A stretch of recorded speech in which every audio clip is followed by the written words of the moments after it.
Яңа ел алдыннан нихаят менә бу китап дөнья күрәчәк дип тә басылып чыкты дип тә хәбәр иткән идем инде. Нихаят менә үзем дә кулга тоту бәхетенә ирештем. Бик матур, бик саллы булып тора. Бу инде минем Татарстанда чыккан беренче шигырьләр китабы. Моңа кадәр минем шагыйрь икәнне, шигырьләр язганны беркем дә белми иде. Үзем дә әйтми йөрдем.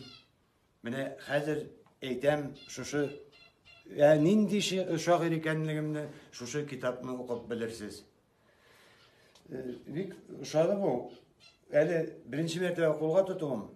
Шуңа күрә үзем дә укып карыйм әле, ошасы күбрәк алырмын.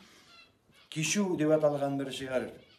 Бу ярлардан теге ярга yüzеп чыга алмаганнар. Җиңәмен дип кергәннәр дә җиңеп чыга алмаганнар. Бу ярлардан теге ярга чыгалар сыман идем.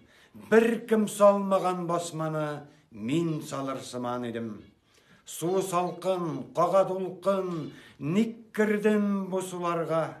Бер чылангаш кире юл юк, кала җиңеп чыгарга. Бәхет сорамыйм Худайдан, сорыйм чыдамлык кына. Бу ярлардан теге ярга yüzеп чыгарлык кына.